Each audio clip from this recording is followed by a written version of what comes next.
Hi, Aries. Hey, okay, this is the February 2025 lineup, and I'm uploading this on the 6th. So here goes my whining. I do work full time, and I'm going through my own huge changes. Um, and this, why I'm uploading this late, and just I'm trying to get my schedule right. There's a lot going on, so just bear with me. However, these aspects that I'm going to discuss, I'm not going to discuss each and every single one. I'm just going to discuss the major aspects in this month because there's a theme, there's an overarching theme to February. It's not so analytical and cut. Um, for example, these major aspects, it doesn't matter if it's on that hour or that minute or that day. These aspects will reverberate throughout the days and throughout the weeks and months because there's a nuance to them because it's Pisces. So don't worry if you're hearing this after the first or even next month. Um, uh, yeah, so don't worry about that. And this month is quite important, and I'm going to discuss that. Let me just change screens. Okay, Aries. So the month of February has the theme of an ending, anticipating a new beginning. Um, the entire month is dominated by Pisces weather, and you might say, well, every year in February it's dominated by Pisces weather. Yes, it's true, but this month significantly has some important aspects that's working with an overall picture, and because Neptune will be leaving Pisces after 14 long years in March, and so will Saturn because they'll be entering your sign. But February is like a movie trailer. It's like a prelude to how the ending will be with Neptune and Saturn. As well, it's going to give you a snippet, again, another movie trailer of how these two planets, when they enter your sign, how you will be affected. So again, that's why it's not dependent on a specific aspect on a specific day on a specific hour. They'll be reverberating in the future, very near future, and farther out at the end of the year, and then next year, of course. So um, Neptune it is the god Smolgy of ocean, the mist, sirens' calls, where sailors get lost out in the sea. It's idealistic. It's very dreamy. Dreams can be very vivid with Neptune, and he erases all boundaries. So think of drawing a line in the sand, and the waves come in and wash it away. Um, he rules um, faith and spirituality. He rules the music industry, the movie industry, perfumes, drugs, alcohol, the oil industry, marine biology, water, um, and creativity is huge with Neptune. As well, ironically, money. Money is associated with Neptune. Um, and he numbs. What Neptune's purpose is to numb you from any harsh reality, truth that you have to face, so that he gives you rose-colored glasses, so that you can experience that harshness without pain. And of course, they're working with other planets so that when you face that pain, that fear, you overcome it. Um, he also rules the past and your psyche, very much up in your psyche. And his home is the zodiac sign of Pisces. He is if Neptune is which Neptune is very powerful. He was one of the three main gods, small g again. But when he's in his home sign, he's 100 times more powerful. Um, but Neptune also rules confusion, illusion, deceit. Definitely a yearning, a longing for something. Um, uh, but yeah, when he's this powerful, I mean, too much of a good thing can end up bad, such as blurring of the boundaries, getting lost in confusion in the sea of confusion. Um, and Pisces for you is your 12th house of the past, and all of the things I mentioned. Now Neptune, like I said, has been here for 14 years, so since 2012, um, and well, when it's going to go back and forth, that's why another additional year and a half. Um, so he was alone in Pisces. No other planets were with him. So he had the play of the field. And since he was super powerful here, um, especially for an Aries, you guys are very, um, very analytical, very um, forward thinking, pragmatic, linear. Um, yeah, tend to stick to the facts as well, and you're a fast thinker. You can play um, 3D chess in your own mind, or solve a mathematical equation that way. And um, Neptune does not work like that. Like I said, it's nuanced. It's yeah, the mist, the fog, the water seeps in everything. You can't contain water, and the ocean is quite powerful. If you know, with like tsunamis, it comes and nothing can stand in its way. So this has been regarding for most Aries about faith and spirituality, definitely. Like you had a certain set of beliefs, um, and you were quite adamant on that, but um, that has changed for you. So I'm not saying you don't believe or anything like that. I mean, for some of you, yeah, you might have turned away from faith or spirituality, or turned to a different kind of spirituality, um, and others will have absolutely solidified their faith in their religious um, sect or spirituality. Um, but with your psyche being here, it has been very confusing. You have been confused about why you're thinking these things. Like, what's the purpose? Like, who am I? Where am I? I'm laughing with you because we've all gone through Neptune's disillusion journey.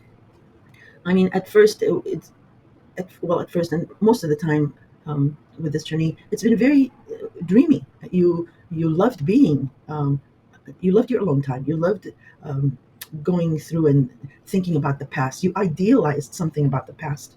You yearned for something, maybe about the past, and for and since, like I said, you're, you know, the Ram Aries, that you guys are all up in your mind, very logical, um, and sorry about that. Um, and you, as fast as a Gemini can outtalk anyone, you can outthink a Gemini. And being that way again requires like mathematical analyses. And Neptune was trying to get you to use your heart more than your mind. I mean, you are a very compassionate sign. What's famous about Aries is they fight for the underdog.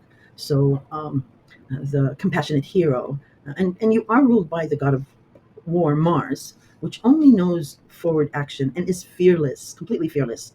You know, he's given a task and he goes ahead with no intrepidation, no fear at all. Whatever's in front of him, it's do or die. He doesn't care. And you're a fire sign as well, so heat, urgency. Let's get this done.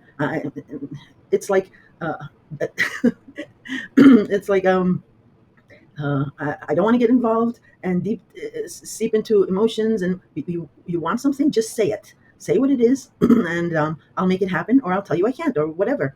But what Neptune was bringing into your life, or people, or the existing people in your life, um, where they were more emotional, okay, um, less analytical, less logical. They were confusing. Where I mean, you're still true to yourself. Where, like I mentioned, you'll be like, "Yes, I love you. I feel your pain, but just tell me what it is you want, and let's go forward." And it reminds me of that song, Justin Bieber. um, uh, Say what you want. Like, I can't remember this. I don't know why I keep forgetting the song. It's like he says, "You tell me to stay, but you want me to go. Say what you mean." So that's been the experience with you, with other people, um, but also it has affected your own psyche in that way. Um, it has been like you've been confused, and you've you've you've started questioning yourself, like, why am I making these decisions? Why am I being affected like this? I don't like this. This is not who I am. Um, I can't feel it. So, for example, like, you know, a soldier or a police officer, you know, uh, they're not supposed to. Well, traditionally, not supposed to judge. They're supposed to take directions and do it with no emotions. Um, Traditionally, I'm saying. Sorry about that. I live in Chicago, so I'm in the city. You're gonna hear sirens and things like that. Sorry. Yeah, and when then you know there's a slippery slope with an arrest or maybe whatever a conscious thing.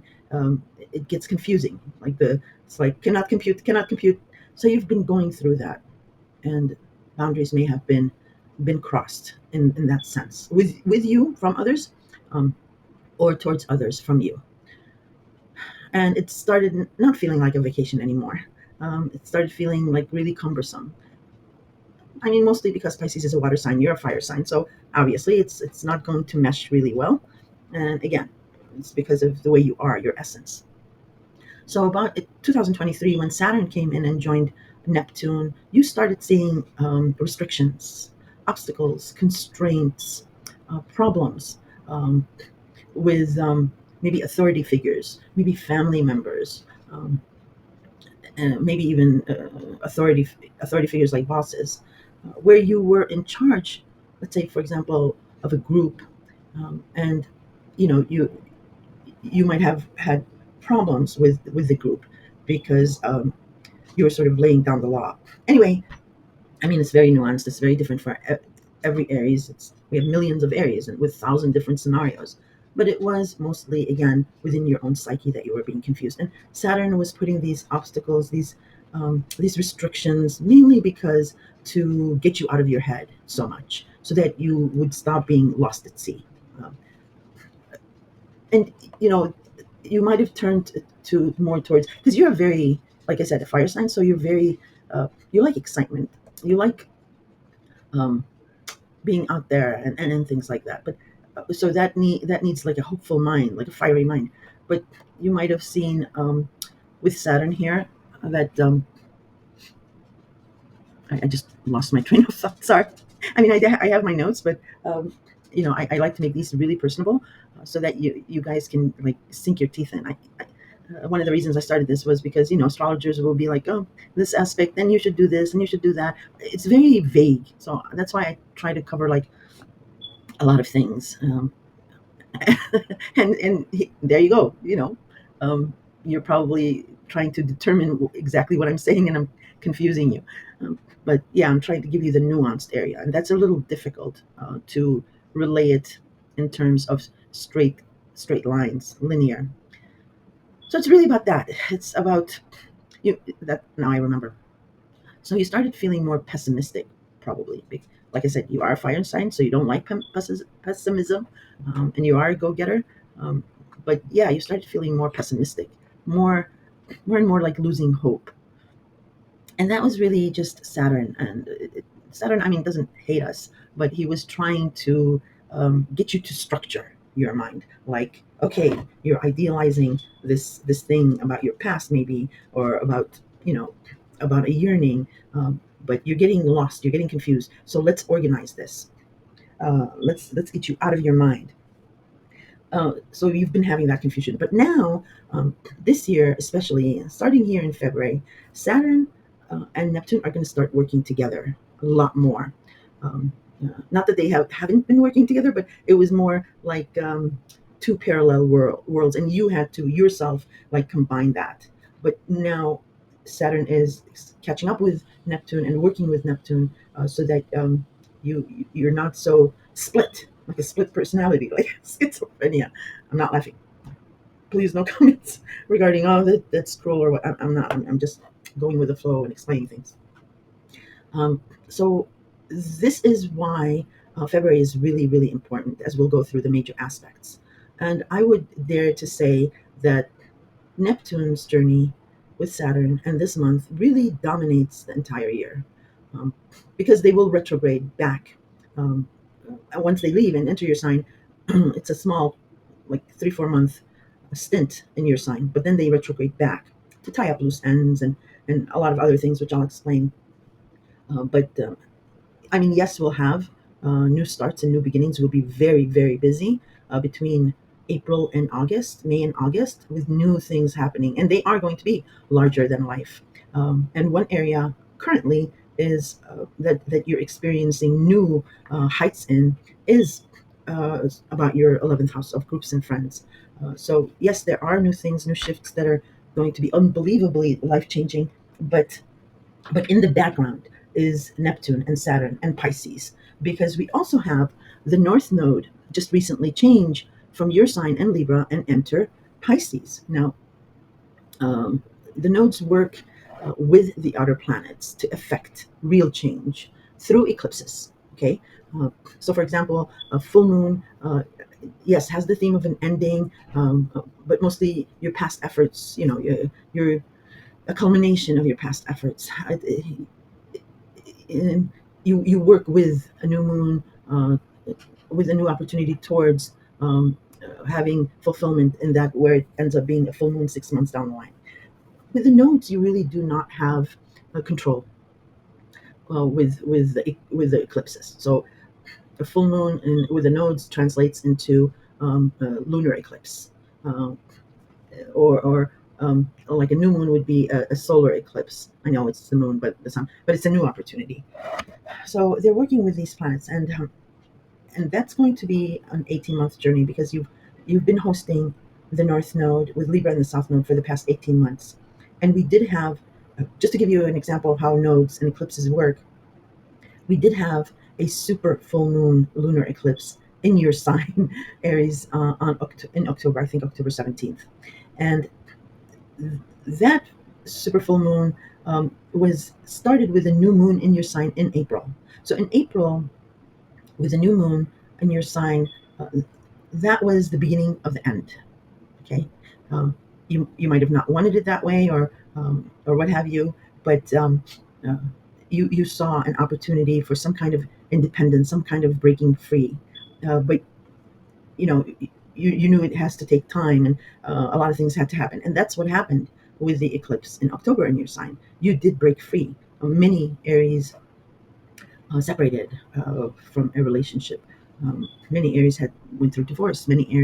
Um, um, many Aries got engaged. Many Aries uh, got married, because it was eclipsing something about a relationship. So if you were engaged, the next step would be marriage. Um, Even if you were partnered and you were solid as a rock, there was some type of need for independence within a relationship. And hopefully, some of you um, got that by mid-January. But again, many of you did not, and you already knew at the full super moon eclipse in your sign, and you ended something. Okay, so yeah, that's how the nodes work and the eclipses work. And the other thing I want to mention about eclipses is they are karmic in nature. So something from 18 to 19 years ago, you are either owed or you owe karma. Um, and the North Node now is in Pisces. So again, that's your 12th house. And what the North Node does, we are supposed to go towards the North Node, um, strive for that, because that is the future. But we are also, well, with the nodes, it's North Node, South Node. So the North Node will oppose the South Node, and the South Node will be in Virgo. But so we strive towards the North Node. We should be going towards that, embrace that. But the South Node is where we're comfortable, where our forte is, um, where we're confident in. So we tend, and we sort of fear the North Node. So we tend to stay back into the North Node. But the eclipses will not have that. What they'll do is, we're supposed to release the past. So the nodes will eclipse someone or something out of our life, creating a vacuum, so that with the solar eclipse that follows after, a new opportunity comes in and fills up that vacuum. Okay, but they're karmic in nature. So you might have an opportunity, a karmic opportunity, or a karmic person that comes in and opens some kind of a door for you. It might be somebody from the past, but it's usually somebody new, and they might have a theme of somebody from the past. So yeah, the first week, again, it's the energy. So That's why I don't want to mention these days because they've already passed, and you guys might freak like, oh, I didn't get to hear.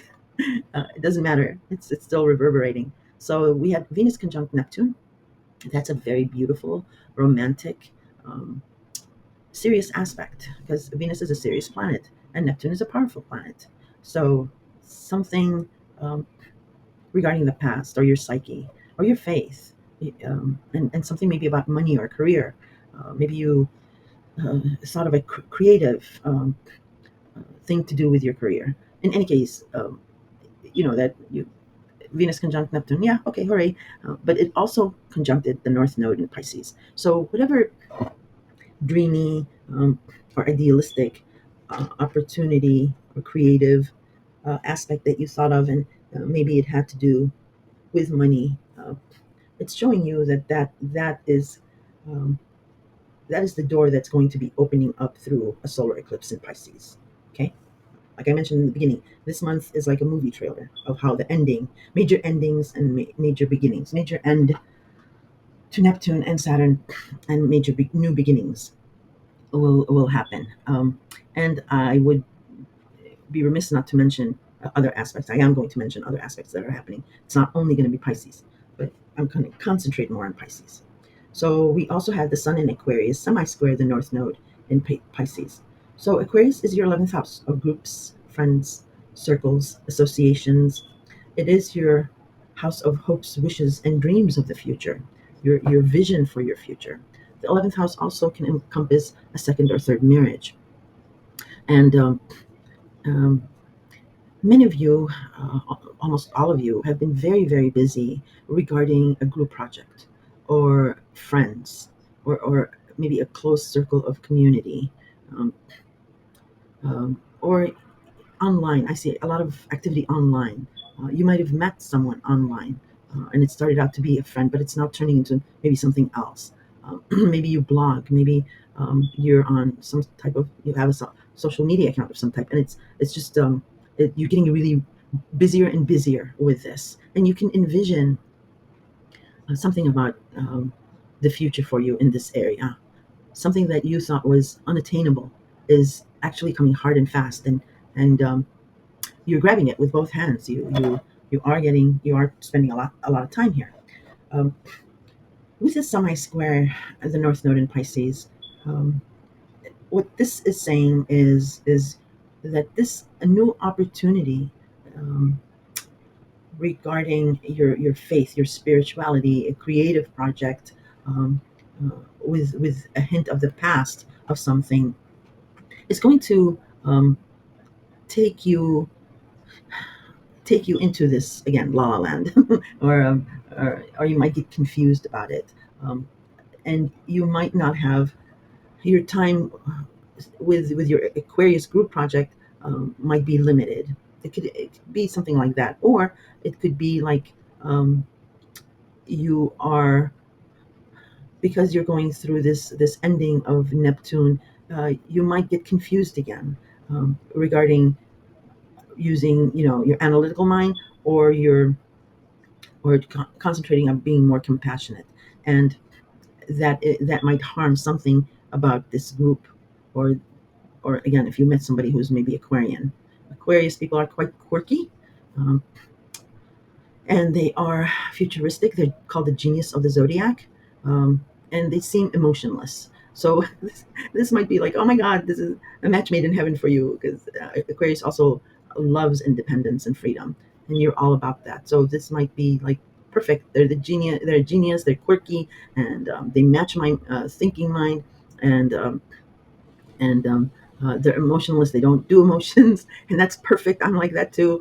Um, um, and and all that. But Aquarius, I mean, that might be the setup. Like maybe you met someone like that, and that might be the setup that Pluto is setting up so that you can confront a fear or power control when it gets a little more serious with this friend that's turning into some kind of a romance thing. That's just one example, and that's just going to hit some of you because that obviously if relationships don't work, it can get emotional.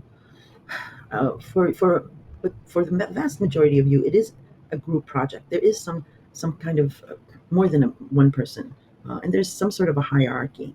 But these people that are coming, that have come in your life, or that you're associating with, or working on a creative project, they're very powerful, um, more powerful than you, and you realize that, and they're uplifting you in some sort of fashion. Sorry, but so this semi square might also mean, because squares and oppositions, yes, they're tense aspects, but they also are beneficial. So what is happening here, in another scenario, is that you have to, uh, there might be a jealousy issue going on around you, or um, it's communication has to be nuanced or empathetic or compassionate, because the group is made up of individuals. I mean, I know it's ironic because Aquarius is, the good of all, at the sake of, someone's misfortune or ill will, but that's the shadow side of Aquarius. Um, the lighter, the good side of Aquarius, I'm doing quotes, is uplifting each and every single person in a group. What we do as a group should benefit each individual. And what and that requires a lot of hard work, a lot of using, yes, your analytical mind, because you have to uh, keep everyone in check, or everyone, on the same page. But some people, for example, think slower than others. Some people need visual aid. Some people need more compassionate um, training, or what have you. It's just, um, and with groups in Aquarius, is if one fails, we all fail. That's the whole purpose. So your challenge is going to be, um, integrating both your heart and your mind, and that's why you'll see some tense aspects between Aquarius and Pisces and the North Node, because the North Node, yes, Neptune and Saturn will leave in March and April, but they will retrograde. And the North Node is an 18-month journey, a year and a half. So any transactions between these two areas of your life, you're going to see some tense aspects. But again, if you've done the work, if and Aquarius will be helping you. He'll be helping you combine your analytical mind and your compassionate voice, because there's a lot of talking going on here as well, a lot of communication. And anyway, I'll explain that later. Okay, um, so the next most important aspect that I want to talk about is, Mercury in Aquarius trines Jupiter in Gemini. Okay, uh, this is a lovely aspect. It's a trine. It's some kind of helping. Um, it's well, first of all, it's mutual reception. Mercury rules Gemini, and Jupiter. Um, well, it's mutual reception is, Mercury rules Gemini, and Gemini is an air sign, so it's a fellow uh, air sign to Aquarius. And there's discussion here, with, again, maybe this Aquarius individual, or most likely a group, this circle, these friends, and they're giving you an ingenious idea, because Aquarius thinks like, ingenious revelations, like they're quick. So they're giving you some kind of an ingenious idea, um, regarding your third house, of maybe how to communicate. Yeah, how to combine the analytical mind and the compassionate feeling heart, and how to relay that message, how to communicate that, how to also think that way. Because if you think analytically and you try to fake it through, relaying that thought compassionately, it's not going to work. You have to think organizational and analytically, with compassion. And when you relay that information, then it works. So here, this group, or what have you, friends, they're helping you, they're communicating to you how that can work. And Jupiter is agreeing with this and is helping you expand that idea, helping you manifest it. And there's, a dual theme here. So maybe it is thinking and talking. Um, Maybe between two groups, it might be that. Um, Also, this might be because Gemini rules, siblings, cousins, extended family, um, vision, eyesight, social media, commuting, uh, communication devices, language, your need to be heard. So it might be between, because I know many Aries are having family issues. Um, and there was, when Jupiter first entered Gemini back in May, um, you had an expansion in this house, in your third house, and everything might have been going just peachy keen with siblings or cousins or extended family, um, and you had a couple opportunities to expand these relationships or working on them, but it kind of got stalled. It was put on the back burner because you became very very busy, and that was due to Jupiter also being retrograde. But that's going to change in this month, and I think the next day. Um, um, so it's going to pick up where you left off, and you'll probably have even more opportunities come in regarding your third house. Um, so yeah, uh, last year when we had that dust storm with your ruler in your home and family opposing powerful Pluto, and then Jupiter retrograding, and the super full moon in your sign eclipsing people out. It might have been you might have had an argument, a severing of relationships between siblings and cousins or extended family. So here, this month, um, that opportunity gets, that negative uh, action, whatever took place, it's reversed here, and there's communication, and this genius idea might come from a sibling or a cousin or something like that. Uh, the next most important thing that I'm going to discuss, not that, I'm sorry, Aries, I'm just going, yes, on the 4th, a very important day. On the 4th, Venus enters Aries, your sign, Aries. And this is beautiful. This is absolutely lovely. Venus attracts love, money, fortune, and fame. And it is all about your image, your face, the way you are seen, your physical appearance, your profile online. Um, um, and it is about independence and shining bright. Um, and why I'm saying this is a very, I mean, Venus going into your sign, it happens. Maybe not every year, but mostly it is every year. But here, I want you to start paying attention, is because this will give you, again, another movie trailer, another snippet of how Neptune and Aries will play out in your sign. You're going to start getting clues here. Um, and it can be, and Venus can bring a passionate, intense romance here for you, where it will be exciting, like a fiery excitement. Just be careful, um, for obvious reasons, because you do crave excitement and independence, and you're a fire sign, so it starts like hard and fast and fiery. No one can dissuade you here. But because you are ruled by the god of war, Mars, and because Venus will do a rare retrograde this year, when it reverses this, if it is this relationship, it might fizzle out, um, and or if it doesn't. Also, Venus retrograde brings people from the past back into our lives, and since your chart is lit up with the 12th house of the past, that might happen now. Uh, Again, it'll be fiery, it'll be intense. It might be negative, but if you are able to surmount whatever issues um, that happened prior, if you're able to surmount that and you get past the retrograde, and you're still, there's no issues. I mean, there's no issues at all in relationships. There's always issues. People are dynamic. They have different backgrounds. So I'm not talking about, like, your partner irks you when he puts the toilet paper into the roll where the paper comes down from the underneath instead of over, and you're smart enough, you're probably saying what a silly example you're giving, but I'm just trying to give, so for some people who are confused what I'm trying to say about surmounting obstacles. It's a major obstacle, a major relationship issue, if you're able to find that halfway point and completely understand it, and you come out of this retrograde, then it's the real deal.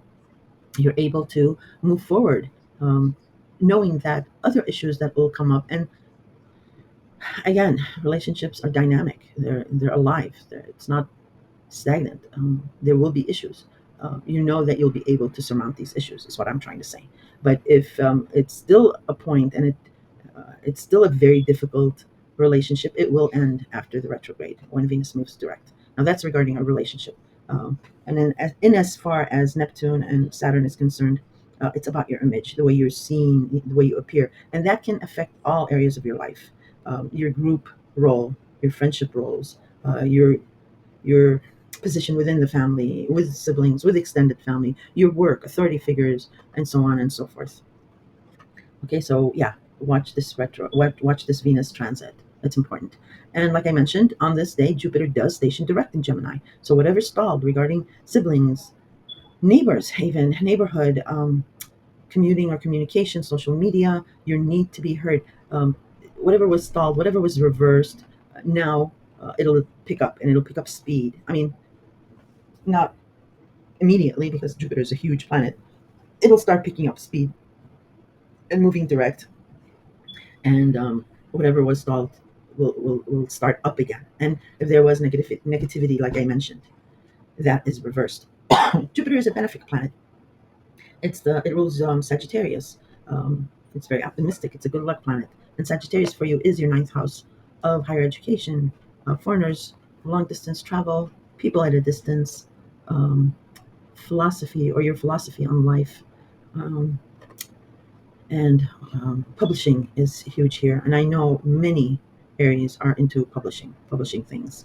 So again, if you were publishing something and you came upon an obstacle, um, or maybe you had to make a couple of changes, you finish it up between now and July, because in July Jupiter will change signs from Gemini to Cancer, and with Jupiter also, it's a use it or lose it type of a deal. So it gives opportunities, absolutely, but it's grabbing those opportunities with both hands. If you don't, it's gone. Um, the other thing is Jupiter does not does not like being in Gemini, because Jupiter loves to embellish, expand, exaggerate. It's about the bigger picture. Again, your words, and Gemini is about making that bigger picture into reality, into practice, being practical, pragmatic, to make that huge vision come to fruition into reality by being practical and pragmatic. So, and Gemini is transactional as well. It rules government or contracts, agreements. Definitely a lot of talking, but clear, concise talking. Um, and it is, you scratch my back, I scratch yours. It's transactional. So Jupiter doesn't like that because Jupiter is the ruler of Sagittarius, and Sagittarius is doesn't want details to spoil anything. So if there is a problem, Jupiter in Gemini will definitely blow it up. There's no in between. So again, Aries, this is about communication more so, and your thinking. It's about this duality, making it into a compassionate, cohesive way of thinking and communicating. So definitely look out for any opportunities regarding communication. And siblings and cousins, they might be helping you with this, okay? So let's move on to the next most important aspect, which will be February 6th. It's the Sun in Aquarius will semi-sextile Saturn in Pisces. This is a nice aspect, and you might not feel it because it's a very mellow, soft aspect, but the Sun in Aquarius is illuminating something about your friends or group, and it is sitting well with Saturn's restrictions regarding, your the past or your psyche. On the 7th, the next day, very important. It's Neptune conjunct the North Node in Pisces, and Mercury in Aquarius will semi-square Venus in Aries. As well, Venus in Aries sextiles Pluto in Aquarius. Boom. That's very very important. I I mean, Neptune conjunct the North Node in Pisces. Again, it's a dreamy new opportunity that's karmic in nature. Mercury in Aquarius semi-squares Venus in Aries. That's communication. Um, it's coming from groups or friends. Um, that is that that might be a criticism of the way you appear. Um, um, yeah. So again, Aries, just be careful with your communication. I mean, obviously, if somebody's going to uh, say something negative, you might take it to heart, but try to think of it as constructive criticism. Or it might be jealousy, because I know you had issues of jealousy last month with a group or something like that. But just don't um, actually, a lot of people think that Aries is a fighter, and you are. Your essence is, and anybody would, be defensive if somebody criticized their appearance, uh, or their image. It's not necessarily. It doesn't necessarily have to mean that they're criticizing the way you physically appear, although it may be. Um, but it's they're trying to relate to you something, how you come off here, and it's a tense aspect. So, but think of it as constructive criticism. Criticism. Um, how you, and again, Pluto is in Aquarius, so there might be a fear factor here. Um, but don't worry too much about power plays. So jealousies. Don't worry too much about that. I mean, Pluto will bring that up, but Aquarius is an air sign. Aquarius will not tolerate Pluto's control issues. Um, Aquarius, above all else, values freedom and breaking free. So Aquarius will work with Pluto to help you, unearth your fears, face them, so that you're not held hostage by them anymore. But Aquarius will not tolerate any control, like like um, like a painful control type of deal. It's not gonna stand to that. So that's why I'm saying this communication. Might be actually uplifting, and take it as constructive criticism.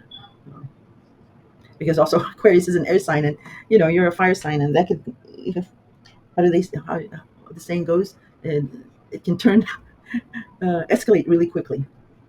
Anyway, these planets are doing this on purpose, not to hurt us. It's a journey. Learning is a journey. I can't tell you. Um, I mean, I can tell you, yeah, this will happen, but you are, when it happens, it's what's ingrained in us. It's what we're conditioned. Um, Sorry about the sirens. I'll wait for it to pass. Yeah, remember earlier I said we're gonna hear sirens on that.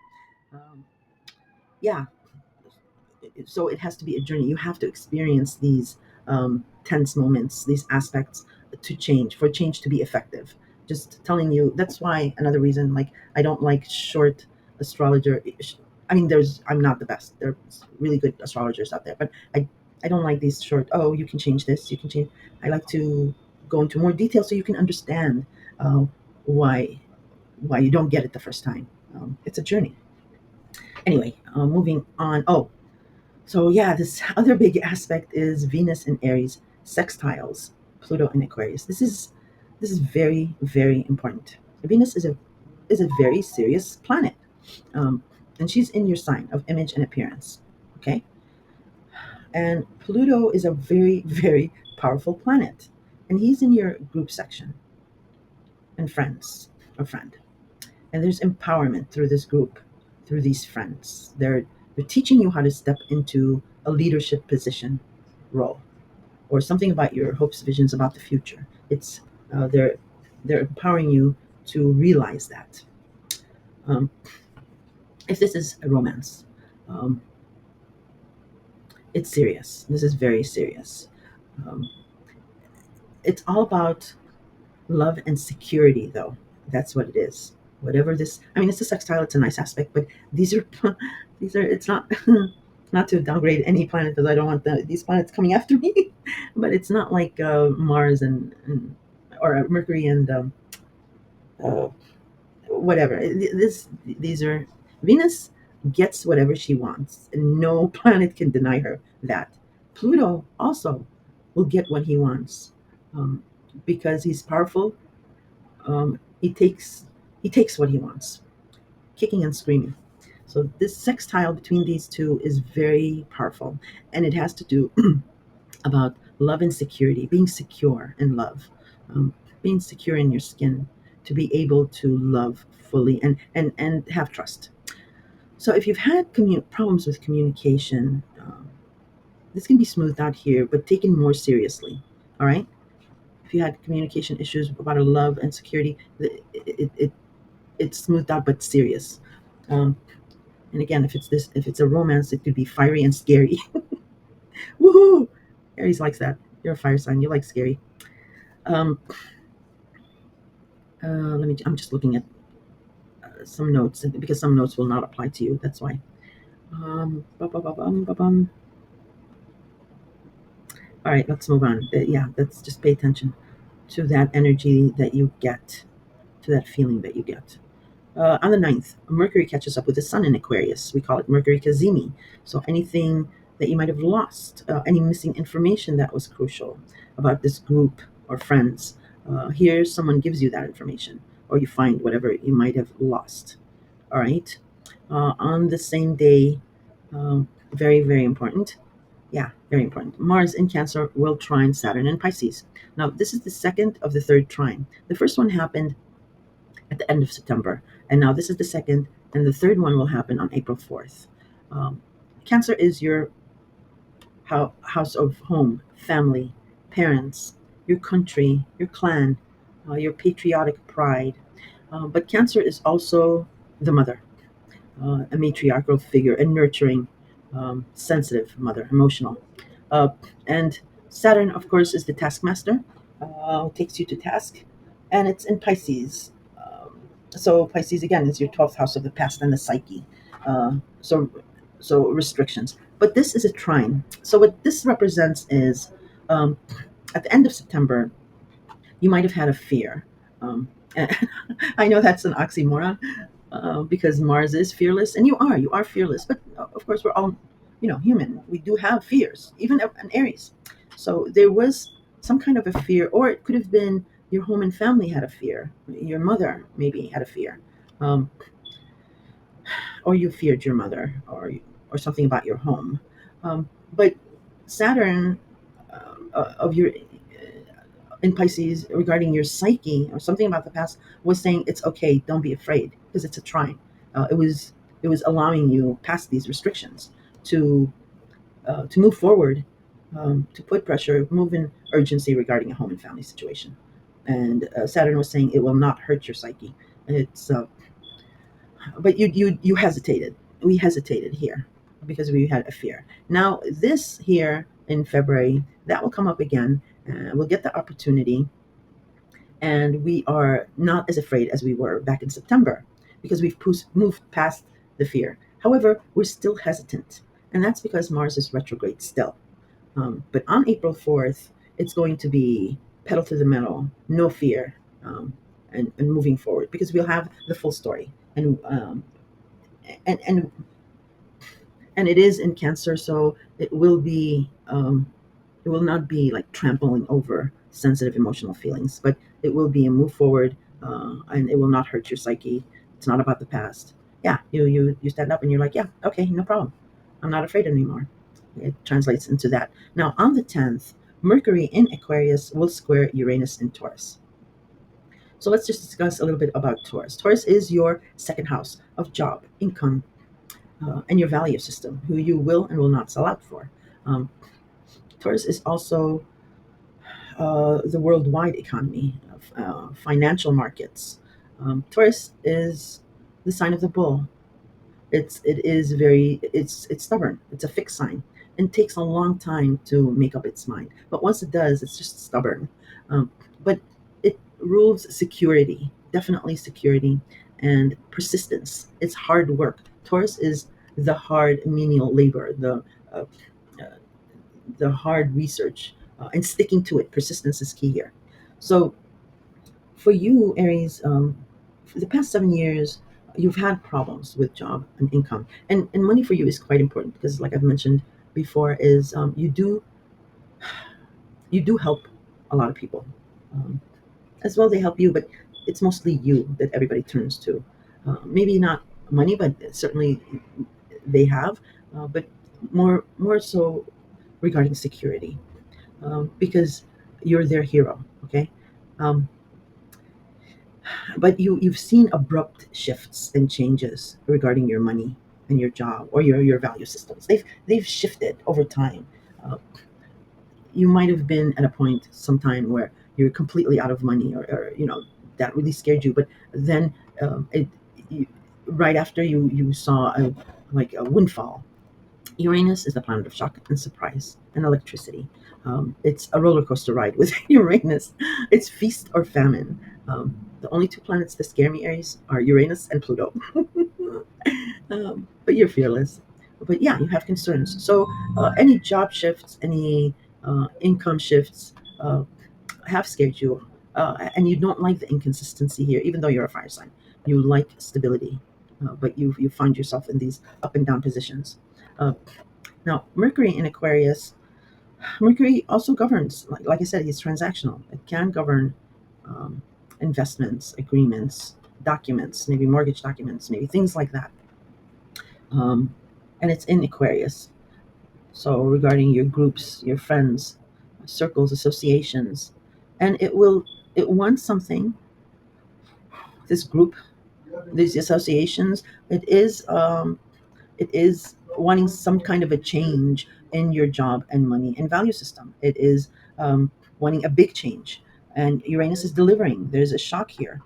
So you can think of this as, I'm not saying it'll happen to all of you or some of you. It's just an example, but you could find here that you leave a job, maybe voluntarily, or someone, or you might lose a job. But um, there's talk, there's an ingenious solution through this group. Maybe you're leaving this job because this group is giving you an ingenious idea for a business startup, and giving you the confidence like you can do it, something like that.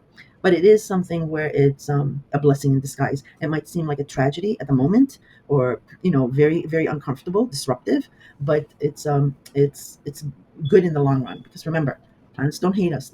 They move us into a better position, and some planets do do it in different ways. Uh, so yeah, and it's a square, so it's a tense aspect. But this is huge, and actually we never know what Uranus will do. Um, but it's Mercury, so it's talk, communication. Just read the fine print, since, like I said, Mercury is transactional.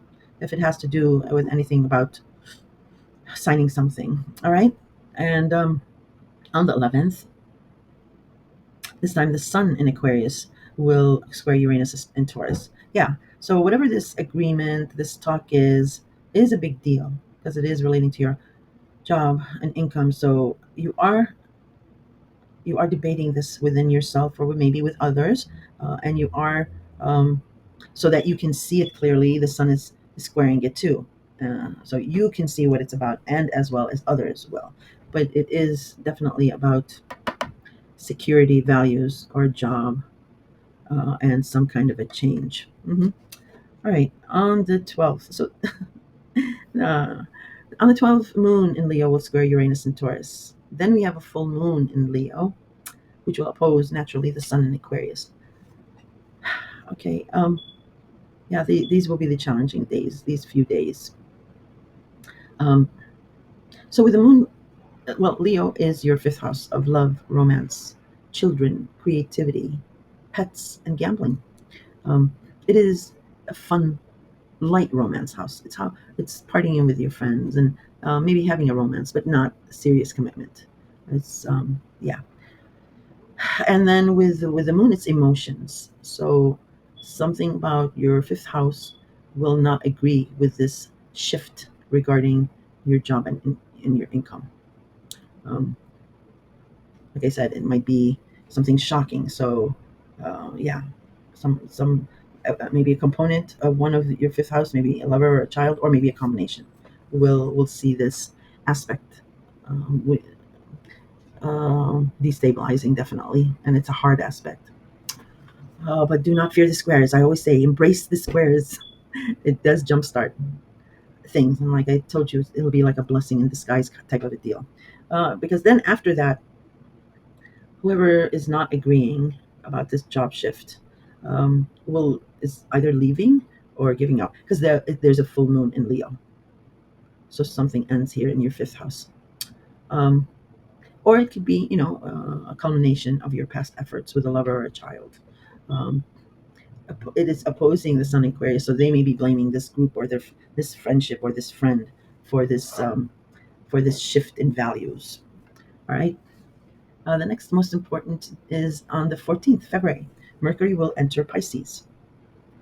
So this is, and also I did mention it in the beginning. Pisces and Neptune, ironically, does relate to money. Uh, so here we're going to have discussions are going to start, agreements, debates, and all that. But it will be dual in nature, or about two options. It will be psychic, like maybe you'll finish somebody else's sentence, or they you. It will be very intuitive. There is your dreams. Dreams will be very very vivid, but you'll be and you or others may be empathetic. It's an empathetic listener, an empathetic talk. Like I said, duality of speech and or thinking. You might say something, but it means something else, or others can be that way. Remember the Justin Bieber song? There might be exaggeration to be compassionate. So Mercury again rules Gemini, and Gemini, remember, is your third house of the neighborhood of communication. Gemini also rules brothers, sisters, cousins, extended family, neighbors, the neighborhood, uh, commuting as well. Um, so that might be in the mix. But Pisces, this Mercury, there's going to be a whole lot of talking, debating, exchanging of ideas, contracts, maybe leases. And Pisces is your 12th house. So Pisces is psychic. You might have like because this debate, this thinking might be internal, but it might be with others too. Um, and Mercury, well, Pisces, it's psychic, it's intuitive. Dreams, your dreams can be vivid here. But as far as speech, it might be an empathetic listener, or talk. And there might be a duality of speech. And again, if it's thinking, it will be internal, maybe two options, you're weighing two options. Uh, but Pisces again, the sign of the two fishes. So you or others might say something but mean something else. Remember, like I mentioned, the Justin Bieber song earlier. It can be exaggeration, to be compassionate. Um, there will be confusion in thinking or talking, missed info, which sits well the universe in its wisdom. This will be the first Mercury retrograde of 2025, the first of three, and it is going to be going back and forth over these conversations, debates, whether internal or external. As like I said, Mercury is transactional. It's pragmatic. It wants the details. It's the messenger of the gods. So relaying message is going to be a challenge here, since it's nuanced, and there's a dual nature to speech and thinking here. So we'll be going back and forth. We'll be missing information, and again, it's relating to the ending of Neptune in Pisces, Neptune and Saturn in Pisces. Okay, so pay attention. Just have plan A, B, C, and D regarding anything regarding your 12th house, and maybe your third house of siblings in the neighborhood. Um, and also, I think I did mention Pisces Neptune is ironically related to money too. So that's in the mix. On the 15th, Mercury in Pisces will semi-sextile Pluto in Aquarius. So this is a nice aspect. So conversation, again, debate or discussion or thinking is sitting well with the group regarding your past or your psyche, regarding a duality of being analytical and compassionate. You're probably getting it right here. Uh, I'm sorry, I'm just looking at my notes. Also, the Sun in Aquarius will semi-sextile the North Node in Pisces. Very nice. Again, something about the group, friends or friend. Um, and it's sextiling the North Node, so a new opportunity that's karmic in nature regarding the past, regarding your psyche, faith, or spirituality. And the next aspect is on the 17th. I usually don't mention asteroids, but this is important because it is in your sign. So Mercury in Pisces will semi-square Chiron in Aries.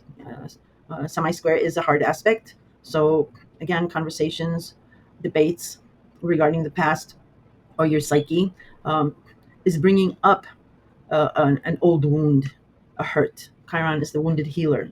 That wound never heals until you start teaching someone about that wound, about that hurt. Then it relieves the pain. So, about your image, again, about the way you appear. And this will be important. uh, but there's a cathartic healing here. Okay. Uh, on the 18th, the sun will enter Pisces. The sun illuminates all and every dark crevices. Um, uh, just like when Ceres, Pluto's mother-in-law, when Pluto abducted her daughter Persephone, she asked everyone and everything um, to what happened to her daughter because she didn't know. Pluto did it in secret, and the only person that could tell her what it was Helios, the sun god, small g. So yeah, the sun illuminates everything, sees everything, and disinfects. So now you will be able to see this ending, how it will be, and others. It'll be illuminated to others as well. Okay, and the sun is nurturing, so it's a compassionate look at what the ending is going to be about and what your journey has been. So starting the latter half of the month, yeah, pay attention. You will be getting these visions. Um, and the next important aspect on the 18th is Venus in Aries will semi square Uranus in Taurus. Again, something about your image, about the way you appear, um, which has been beautifying, which has been bringing in money or fame or something. But it is semi squaring, a hard aspect, your second house of job, income, and your value system. Some sort of persistence here, or maybe stubbornness. So, yeah, in order for you to physically change or change the way you appear, you're working on that. And it's saying you're maybe you need a new job. The job is not serving your purposes, or your value system is not suiting the new you that you're working on. Again, Uranus is the planet of shock and surprise, and this is a hard aspect. So this will be a disruptive aspect regarding your physical appearance, values, and your job and your income. But again, it's a blessing in disguise in the long run, because then Mercury in Pisces will semi-sextile Venus in Aries. So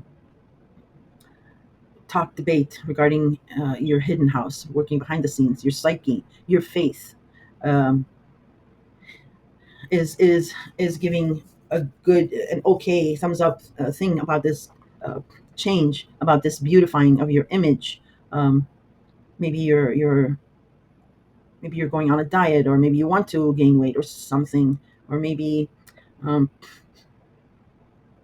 because if you're working on your psyche and you get that in the right zone, in the right place, then you will reflect that out through your image. But if you're working behind the scenes or in secret, you might seem suspicious, appear suspicious, or something like that. But it's a semi-sextile, so it's a nice aspect. So yeah, look for that balance between your psyche and your appearance. Also on the 18th, again, it's an asteroid, but it's important for you. Um, Juno will enter Sagittarius. Okay, Sagittarius is your ninth house of foreigners, long distance travel, higher education, your philosophy on life, publishing, and the World Wide Web. So starting the 18th, there'll be talk or uh, uh, uh, or actions regarding a commitment to maybe higher education. Maybe you're thinking of maybe you're a student and you're making a commitment to this higher education, or you might be making a commitment to travel. If it's love, it has to do with maybe a foreigner or someone at a distance from you. But the talk of commitment starts here. Uh, and there will be a retrograde and going forward too. It's not a small transit; it's a long transit. On the 20th, Mercury in Pisces will square Jupiter in Gemini. Square is a hard aspect. Excuse me. Um, but here, well, Pisces again is your 12th house, and Gemini is your third house of neighborhood and siblings and social media and language. Your commuting, your communication devices. So, debates, discussions, thinking regarding your faith, the past, your psyche is making a ruckus regarding your third house. But here, even though this is a hard aspect, like I say, in general, aspects, whether good or bad, are good, or they're beneficial. Beneficial. The universe is not out to get us. But in some instances, squares are good, um, and oppositions are good. And this I see as a good square. because there's mutual reception. Mercury is the ruler of Gemini, and Jupiter is the co-ruler of Pisces. So it's to each other's benefit for this square, this expansion. It's something about an expansion um, that will benefit each of these areas of your life. But these are emotionally charged words, communication, and it may come from you, or it may be about your past or about your psyche. And if it is negative in any way, after this emotional dust storm, maybe there is a feeling of we've taken it too far, uh, because there's a mutual reception. So each will feel each other's compassion here. Um, because then later on, the Sun in Pisces will semi-sextile Pluto in Aquarius. So a nice aspect smoothing over that maybe emotional discussion. On the 23rd, we do have Mercury in Pisces trining Mars retrograde in Cancer. Very important aspect, but it's a lovely aspect uh, regarding your third house and your family, or your home situation, your living situation, or a parent, especially a matriarchal figure. Uh, and then we have Ceres entering Pisces, the planet of compromise and agreements. Ceres, the mother, Pluto's mother-in-law, who brought him down to his knees through compromise.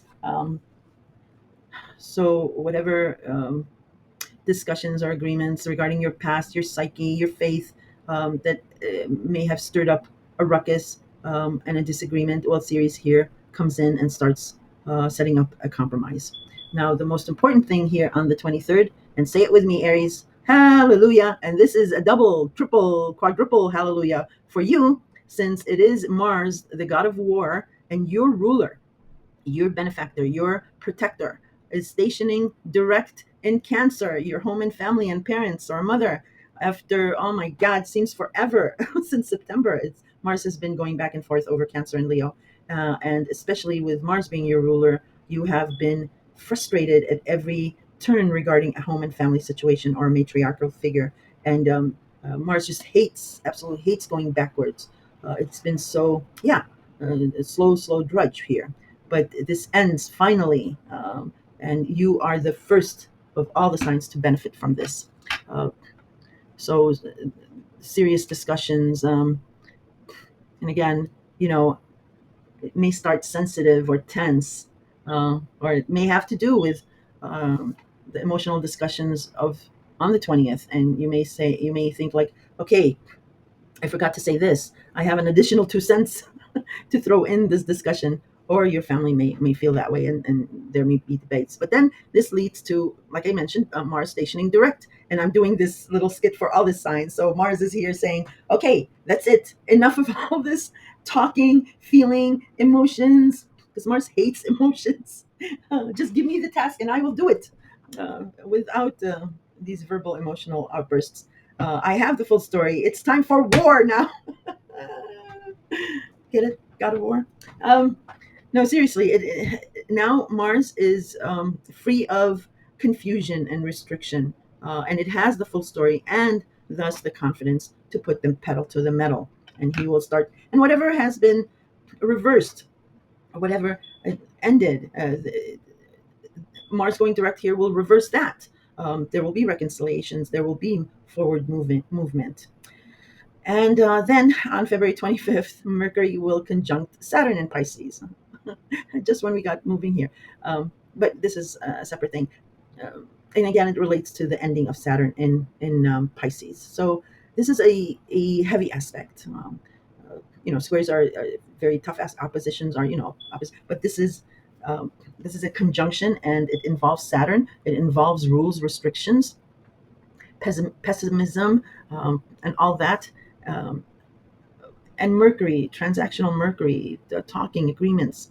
So you want to get past these restrictions that have been holding you back regarding the past, regarding your psyche, your faith, any money issues. That is all up in the mix here.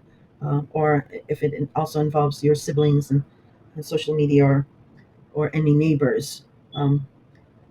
But Saturn's restrictions are still here regarding any remaining obstacles. And some here will be dissuaded. They will be like, oh my God, for the love of God, okay, I give up.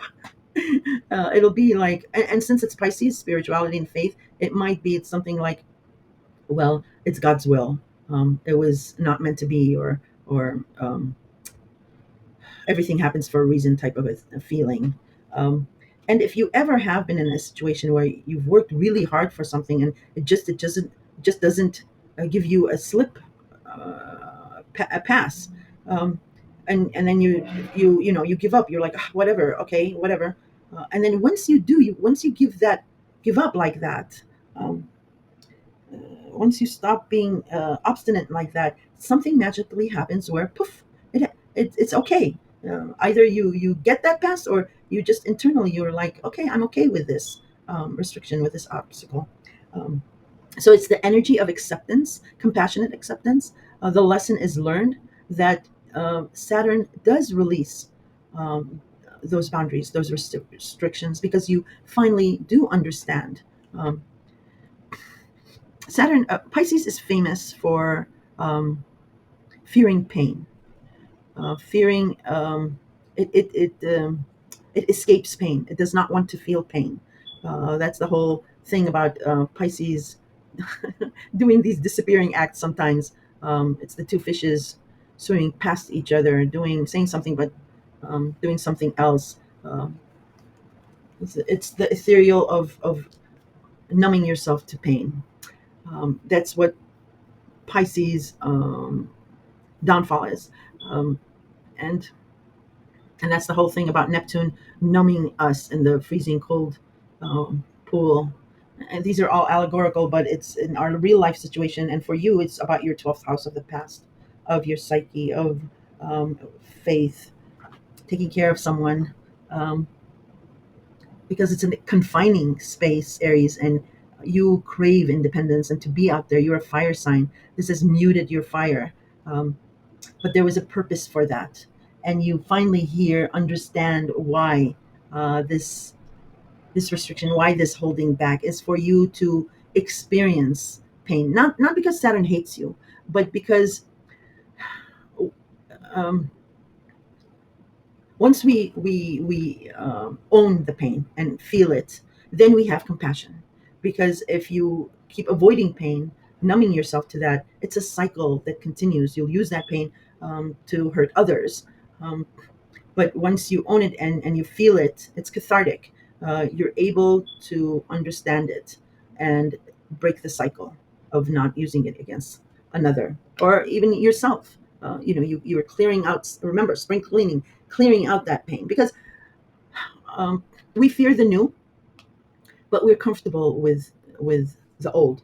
We're comfortable with alone, with the pain of being alone. um, So we hang on to that pain because that's the only thing we know. We haven't. We're fearing the new, the forward movement. And once we release um, that pain, that the past or the pain, we don't. We go out of our comfort zone. Then doors open up, and we understand. I don't know if I've confused you. Yeah, nuance. It's the whole idea of nuance. It's some people get it, some people don't, and especially fire signs. It takes this long journey to understand the depths of Pisces and the ocean seeping into every um, crevice of our life and relationships. If you do have questions, I answer all questions. Please leave them down in the comments. And then we end the month on February 27th with the new moon in Pisces. This is a very, very important, powerful new moon. As for three reasons. One reason is it is not a free new moon. It does square up to Jupiter in Gemini, uh, and that's your third house. But remember, so square is a tense aspect, but here I really do believe this square between Pisces and Gemini is a good square because there's mutual reception. Jupiter is the co-ruler of Pisces. Um, the moon is feeling. Gemini is not, even though he's an air sign. Um, Gemini understands. He's the sign of the twins, so he empathizes, understands both sides of the story. And Pisces is all about duality and choices. Um, so this is amplifying a duality of feeling, of meaning. Again, it's between your 12th and third house. Um, so this is the new moon. This new moon is important in the second aspect because, again, it is an opportunity, a new opportunity for an ending. There's two ways of ending things, the easy way and the hard way. And this is amplifying that ending that we'll have with Neptune's journey and Saturn's journey in Pisces. And the third most important reason for this new moon being crucial is this new moon in 6 months' time will be activated through an eclipse in the North Node, a karmic ending in the North Node, karmic opportunity for whatever ends, karmic opportunity will come in. So this is the beginning of the end, Aries, um, because that end will result in an eclipse in 6 months down the line. So think of the new moon that we had in your sign in April last year. It culminated in the total super lunar eclipse in your sign. That crazy full moon. Oh my gosh. So yeah, related to that, in April you saw the beginning of the end, and the end came in October. But this is compassion. It's Pisces. It's not going to be that jarring, that fiery thing. It'll be it will coat us for you. It'll your mind, your psyche. It will be very compassionate, very healing. Because then at the end of the year, well, starting in September, October, Neptune and Saturn will come back into Pisces. And don't don't worry, especially these fire signs. They're like, oh my God, why are you taking us to the past again? No, no, I'm not taking you to the past. The universe is not taking you.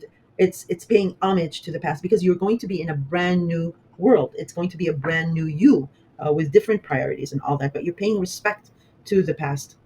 You're tying up loose ends. You're understanding the past. You're um, compassionately understanding the past, um, because you need to know that to understand the past, to understand what triggers you in the future. We are letting go of the past. We're healing, cathartic healing of the past. Because if you listen to my year ahead forecast, um, and what I mentioned earlier about hanging on to the pain or to the past, does not serve us in going to the future. If you hold on to two things, you will lose both. You don't want to do that. You don't want to go into the sorry, the video cut off. So yeah, you want to go into the future with no baggage, so that you're an empty canvas and you're able to take advantage of all those new opportunities. But still, this past, with Neptune, it's huge. And it's not easy to let go of it. But all these planets are working together to have it let go, have us let go. And it's and I'm mentioning to all these signs that I remember my mother, God rest her soul. I used to be like angry and I hate my life, I hate this, I hate that, and she'd just like laugh, and I'd be like, why are you laughing at my pain? And she said, because in the future, you will look back and say these were the sometimes I'm getting emotional, sometimes I'm not. She'll say you'll remember these days and you'll be like, oh my God, these were actually the best days of my life.